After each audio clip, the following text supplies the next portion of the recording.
It's Monday, May 22nd, and this is now on HNN. A suspect has been arrested in connection to a West Oahu shooting that left a 17-year-old boy dead. Longtime Republican lawmaker Sam Sloam dies at the age of 81 following an illness. We will have an economic and financial catastrophe. Debt ceiling negotiations continue as the default deadline looms.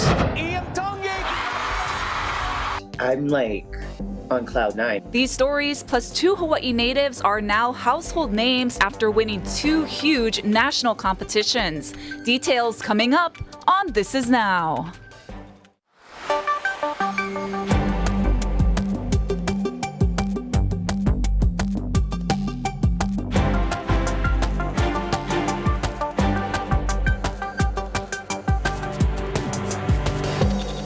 Aloha and good afternoon. Happy Monday. The clock is ticking as President Joe Biden and House Speaker Kevin McCarthy met today to negotiate raising the nation's debt ceiling. Yeah, experts say the U.S. defaulting on its bills would have devastating impacts on the economy here at home and over the world, across the world. Mike Valerio is tracking the negotiations.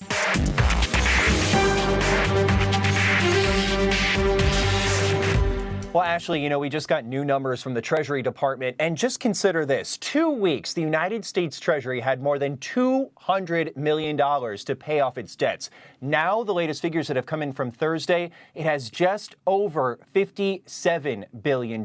It is running out of money with no deal in sight.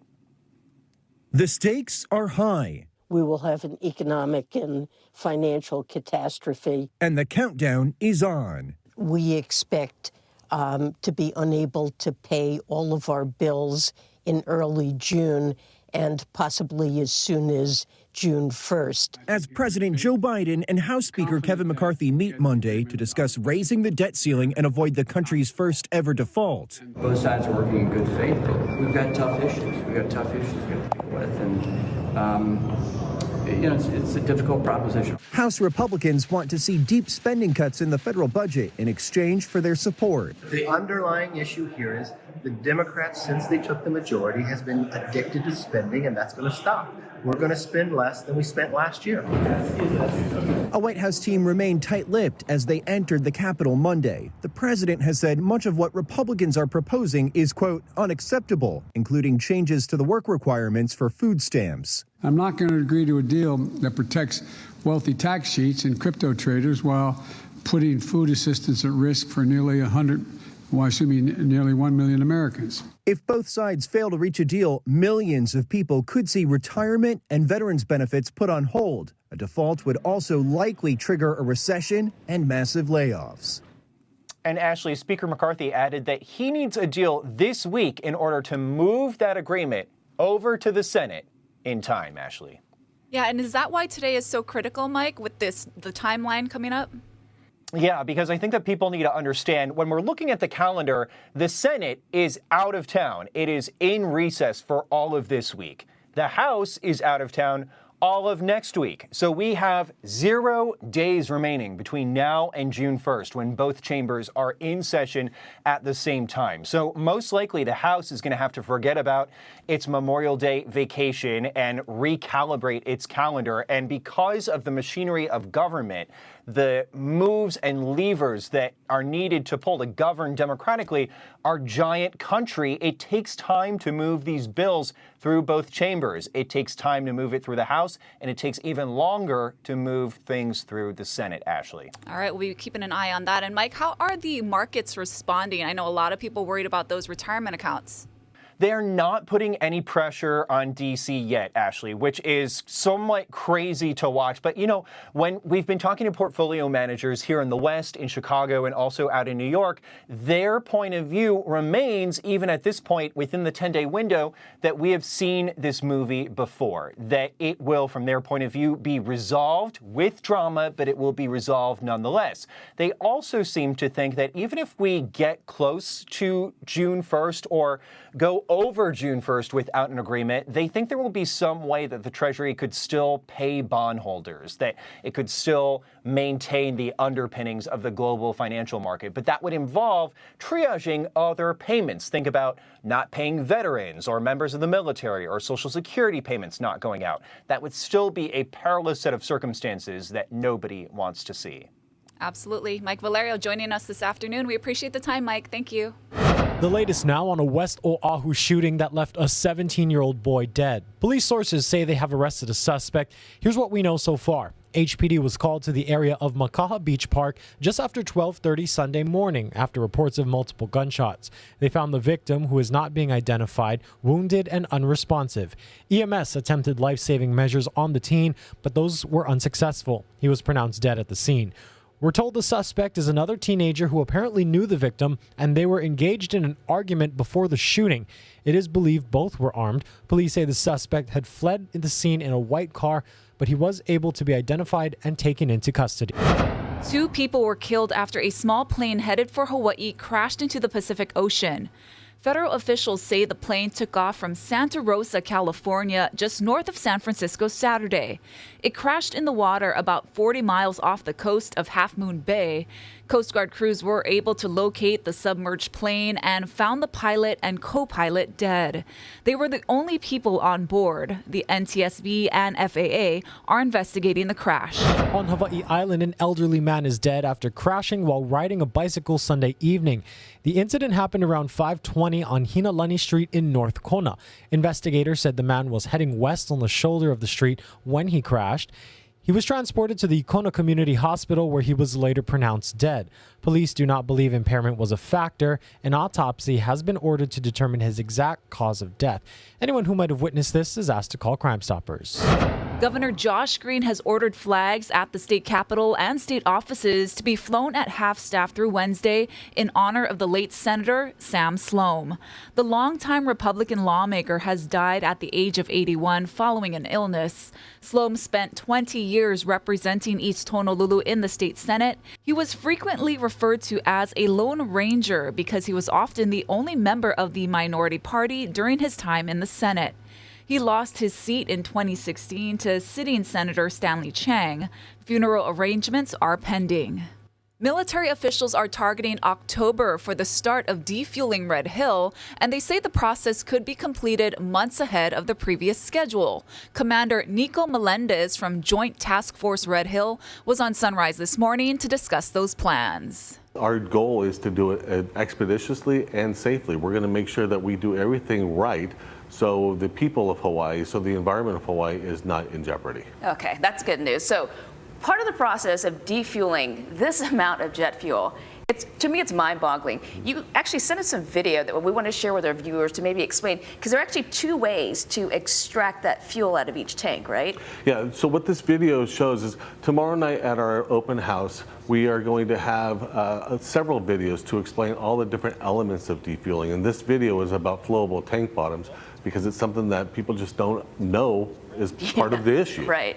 So the top section uses gravity to remove the vast majority of the fuel. Correct. We're going to use the gravity defueling is going to be just through the pipelines. But then when we get down to the 10-foot level, there's still a significant amount of fuel that's left. So we're going to use a drain to defuel the flowable tank bottom. Okay, so you see that drain at the bottom. Mm-hmm. Does that mean you're saying you can remove almost all of it, more than 99% with these 2 exit points? Right, there are 14 tanks at Red Hill that are operational. So 99.85% of the fuel is going to be defueled through our defueling process at Joint Task Force Red Hill. So between the two processes that you're seeing, the flowable tank bottoms and then the gravity defueling through the main tanks are the 2 ways that we're going to get the fuel out of there. Then we have to go through what's called an unpacking, where we take all of the fuel out of the line. So it is a process that's going to take professionalism, it's going to take time, it's going to take training, it's going to take regulatory oversight, but working all together, putting all those people together in the process, it's going to get done. It's going to get done right. Meanwhile, the Joint Task Force for Red Hill will be hosting 2 open house events this week regarding the defueling process. The town halls will take place tomorrow and Wednesday from 4 to 7 p.m. at Ke'ehi Lagoon Memorial Park. The public is invited to share their thoughts and concerns. For more information or to submit a comment, just head to our website, hawaiinewsnow.com. California, Arizona, and Nevada have reached a landmark deal on water cuts to stave off a crisis on the Colorado River. The river system provides water to more than 40 million people in the West. Monday, the states announced the deal that would cut millions of gallons of water use over the next 4 years. Roughly half of that is expected to be completed by next year. The cuts run through 2026 and represent around 10% of the 3 states' Colorado River allocation. The water cuts would be split up among farmers, tribes, and cities. Those stakeholders are working with the federal government on short-term payments in exchange for water savings. The plan still needs to be finalized after a federal environmental review. Western and federal officials have scrambled to reach an agreement to boost water levels at the nation's largest reservoirs, Lake Mead and Powell. Well, Ukrainian President Volodymyr Zelensky has gained more support from allies and world leaders following the G7 summit. One of his big wins during the trip was the promise and backing of F-16 fighter jets and pilot training for Ukraine. Nick Robertson has more on this story. Well, undoubtedly, getting agreement on the F-16 fighter aircraft was the single biggest takeaway for President Zelensky at the G7. In fairness, there was a lot of diplomatic legwork done in advance, but by virtue of having all those leaders there together, it gave a focus point to bring an agreement to conclusion. And President Zelensky spoke in a press conference afterwards, not just about the importance of the F-16 aircraft to help give the Ukrainian Air Force better reach, better able to tackle the threat of the Russian forces. But he said that by virtue of being there in the room, face to face with the leaders, he gets better results that way. So bringing everything together, bringing allies and partners together, showing unity to Russia, that they're unified behind Ukraine, was important. But for Zelensky, I think just having this meeting, being there in person with so many allies is a bolster, and certainly that's what we hear on the ground here. Talk to commanders and troops at the front line, that F-16 very important for them, and knowing in this very, very hard fight against Russia, a much bigger enemy, in this hard and tough fight, they know they've got allies and partners in the rest of the world that are supporting them. But I think the other takeaway from the G7 was that President Zelensky was able to meet with people like the Prime Minister of India, the leader of Indonesia as well, and try to break the Russian narrative of victimhood, that Russia is the victim of Western and NATO aggression, to put it plainly to these leaders and say, look, Russia has invaded our territory.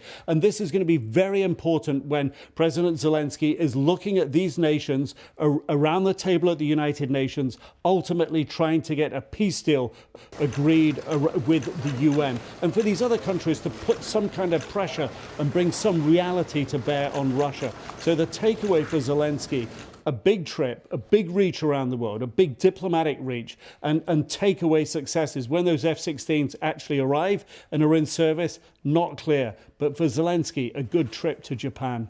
Nick Robertson, CNN, Eastern Ukraine. In the Philippines, a massive fire broke out at Manila's historic Central Post Office late Sunday. Teams of firefighters worked through the night for more than 7 hours to bring the blaze under control, but not before it charred the upper levels of the structure as well as the roof. The post office was first built in 1926 before being severely damaged during the Second World War and rebuilt 20 years later. Well, this week we are recognizing and celebrating those who serve our communities as paramedics and EMTs. Our Casey Lunn has more on National EMS Week. Now, aloha from one of Honolulu EMS's facilities out here by the airport. To talk a little bit about National EMS Week and what that means here locally, I want to talk to Shane Enright, spokesperson for Honolulu EMS. And I really want to take this opportunity to recognize the men and women of our emergency services department here in the city and county, really throughout the state and throughout the country, and why we take this week to kind of recognize what they do and celebrate it as well. Right, exactly. National Emergency Medical Services Week is just 1 week out of the year that we can all just take to reflect on everything our paramedics and EMTs do for us every single day, every minute of the day. They are out there, they are helping our sick and our injured. They're doing things that most of us never would want to do, would never want to see. So if you see them out and about, thank them. It's a huge job, Shane, and we know that. We have actually quite a bit of coverage this week. Our Allison Blair and Lynn Quano have some really great stories highlighting the work that those men and women do. And Matt Lemke is with us. He's a training specialist for Honolulu EMS. And Matt, one of the things that we were talking about today is some of the tools that you guys have at your disposal, really important ones that folks might not know about that are in the back of the rig here. Can you walk us through what we have on the table? Yeah, so technology nowadays is everywhere, right? And so we have a lot of technology that's going into the equipment and into our training that we do with the new hires and with the recertification and everybody that comes through every year. So some of the things we have here is obviously the AED, which is a piece of technology that helps a victim that's possibly in cardiac arrest. We have the glide scope here. This is a piece of equipment that allows the paramedics to insert an advanced airway into the trachea and actually breathe for the person.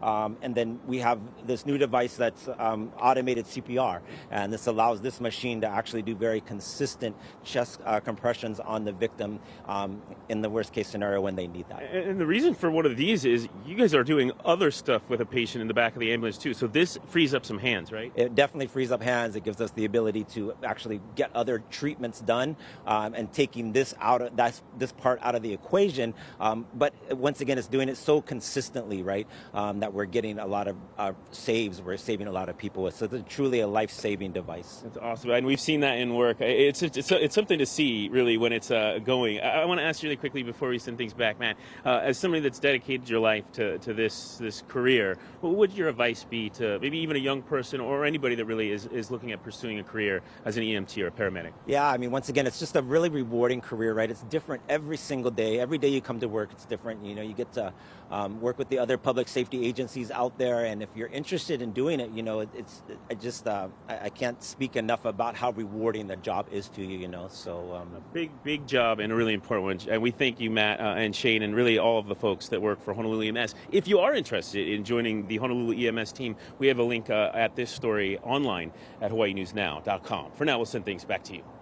From Kahuku to the national stage, a local boy is now a household name. The winner of American Idol 2023 is Iam Tongi. After a season of star-making performances, Iam Tongi is bringing the American Idol title home. The 18-year-old captivated audiences with his voice and the story of losing his father just months ago. The Kahuku community celebrated their hometown hero's big win. Tongi will receive a $250,000 cash prize as well as a recording contract. Well, Iam Tongi isn't the only Hawaii native making waves in the world of entertainment. For the first time, we're also hearing from Hawaii's own Sasha Colby, who is still fresh off of her win of the hit TV series RuPaul's Drag Race. Colby was crowned the winner of season 15 in April. She beat out some of the top performers from across the nation in acting, sewing, and other performance challenges. She won the coveted title and the $200,000 cash prize. I'm on cloud nine. It feels amazing. It feels amazing to accomplish a goal that I had set for myself while getting to represent all Hawaiians, which is really cool. And seeing the love from Hawaii has been the thing that's been carrying me through this and making me feel so excited. I'm planning my homecoming in October for Honolulu Pride. I will be the Grand Marshal this year. I'm so excited. And that's right, you heard it. Her homecoming is set for October during Honolulu Pride. Coming up tonight on Hawaii News Now, you'll hear more from Colby and her journey through the competition. To honor our nation's fallen heroes, the public is invited to the 72nd annual Mayor's Memorial Day ceremony at the National Memorial Cemetery of the Pacific. The time-honored tradition will take place on Monday, May 29th at 8:30 a.m. A very special day to commemorate and honor all those who made the ultimate sacrifice for our country. The city has collected over 38,000 lei to adorn every grave at Punch Bowl.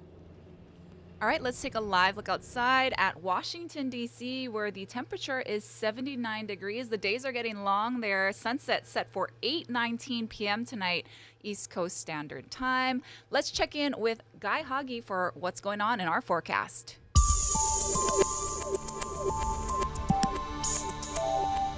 And then on Thursday, we still will have a trade wind breeze. So we'll have a few showers for those windward areas, but really not a lot of rain. And we could have some pop-up showers when those winds back off.